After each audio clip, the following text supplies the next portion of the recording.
Hello guys, nandito tayo ngayon sa Kataning Integrated School.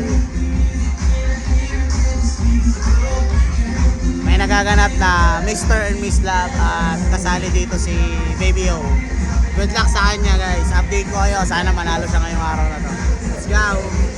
Siyempre bago magsimula ang lahat, hindi mawawala ang ating intermission number. Diba? Sobrang daming nanonood kasi tinapat yan after na ng school. Nag-start na ng 4 p.m. Dapat 3:30. Kaya lang syempre sobrang init kasi sa area na yan. Kaya ginanap na siya ng 4. Ayan, pumasok na ang Mr. and Miss Love 2026. Syempre di mawala ang kanilang intermission number na talaga namang pinagpraktisan at pinagpaguran nila. Pero may nangyari dyan, unexpected, nagbago yung kanilang mga position kasi hindi yan yung pinaraktis nilang position dahil nag-adjust sila sa pinaka-stage. Pero syempre dahil magagaling at malulupit ang ating mga Little Mr. and Miss Love ay nakapag-adjust naman sila. Yan. Si Renz nalilito na, hindi na alam saan pupunta. Muntik na magkasabay-sabay ang mga bata pero wala tayong magagawa. Normal yan sa mga bata. Ang mahirap pag matanda at hindi nagsabay-sabay. At buti naman may kaliwat kanan silang paa. Hindi pare-parehas kaliwa. Sobrang proud na mga parents, teachers na nanonood at ang dami nila at ang saya-saya. Proud mami oh. Video. Yan, sobrang dami nila talaga. Nasa 34 candidates sila kaya sinimulan talaga ng mas maaga. Syempre, support natin yan, si Baby O, si Ren sa kanyang pageant. At tingnan natin ang pagpasok niya. Rumarampa na. Umaaura na ang bata. Ito yung bagay na hindi masyado napagpraktisan sa mga practice namin. Pero ang gagaling ng mga bata, nakapag-adjust talaga sila. At syempre naman, madaling sila po-make up. Buti na lang may mga nag-guide dito. Maraming salamat sa mga nag-guide sa mga bata. Sa anong mga gagawin nila. Tara, pakinggan natin yung pakilala nila.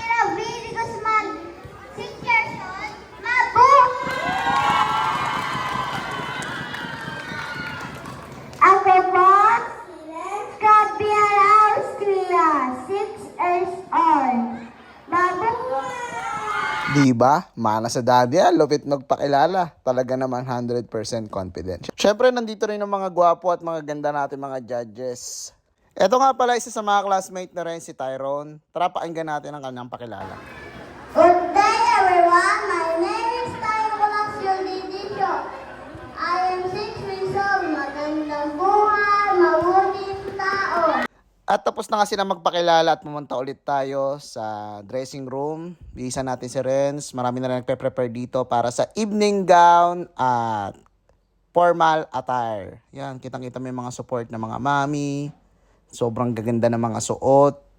Grabe talagang pinag-ayusan. Ito talagang kumuha pa talaga ng mag-aayos.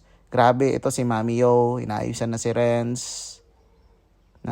Grabe, proud na proud talaga yung mga magulang sa kanilang mga anak. At proud na proud din ang mga anak sa kanilang mga magulang dahil sa suporta. At ito, lumabas muna tayo, nanood muna tayo ng mga talent. Kasi meron tayong, may naganap kasi na kumuha ng top 3 talent sa babae, sa lalaki.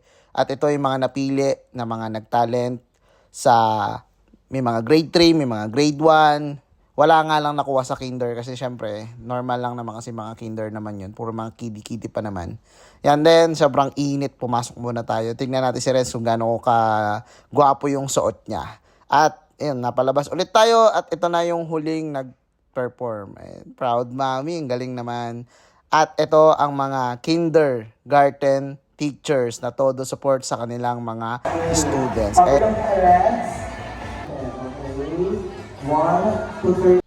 At tignan natin ang pagpasok ni Renz Gabriel Austria. Hindi nyo malaman ng gagawin nyo lang kasi hindi namin na-practice yung ganyang moment na rarampa siya sa harap. Pero good thing natuwa ako sa batang talaga na to na madali siyang pumick up. Na alam na kapag adjust siya, alam niya yung gagawin. Yep, papogi po. Maganda kasi si ate kaya yung papogi. Ewan ko ba dyan na, ewan ko nagmana yata sa daddy chick boy. Joke lang, yan. Rampa, posing, hindi ko alam kung saan niya nakuha yung post na yan. Hindi rin ako ganyan nung bata ko at hindi rin ako ganyan ngayon magpo-post. Ewan ko ba sa batang to sa'yo natutunan yung mga posing na yan. Siyempre, yan, marami siyang taga-cheer. mga classmate niya, mga mami ng classmate niya, si Mami Yo, at syempre yan, nandiyan tayo sa gilid. Tayo yung kumukuha ng ano na to, ng moment na to. Yan. Tawan-tawa talaga ako sa kanya. Grabe adjustment na ginawa niya talaga. Proud ako sa Renz. Serene!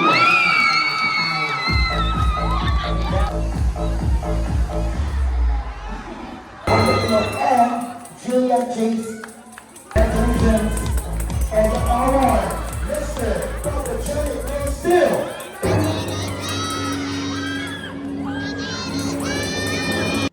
At di namin na-expect sa pagkakataon na to, ang Little Mr. Love Photogenic ay napunta at nakuha ni Renz Gabriel Austria. Kung makikita mo rin talaga yung mga picture talaga niya, lalo na ng picture sila, sobrang pogi talaga ng batang to, kaya deserve niya. Ayan, mapapawaw ka talaga. Congratulations, Renz.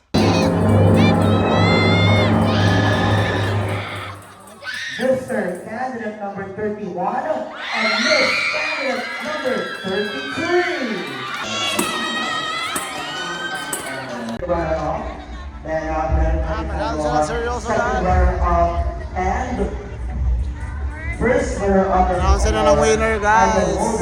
For the Mr. and Miss China Maniacs and smile.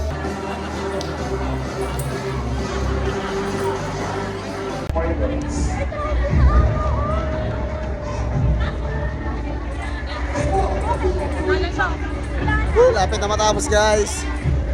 Second runner-up na.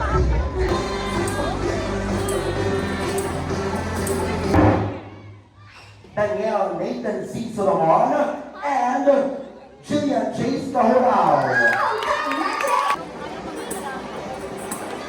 Announcement na lang, guys, na Mr. and Miss Lang. Ang mag-award ang ating assistant principal and ang principal. Mr. and Miss Sila po ang mag-award.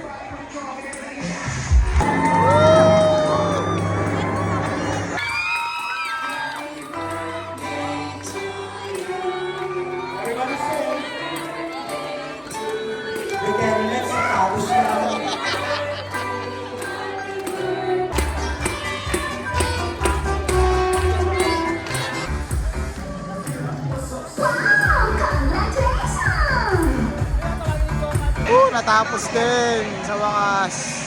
Natapos din. Thank you, Lord. Panalo si Renz. At syempre, hindi mawawala ang ating celebration dahil nagutom tayo ng napakarami. Kaya ito ikakain natin, imumukbang natin. Sa mga nanonood, thank you for watching. God bless.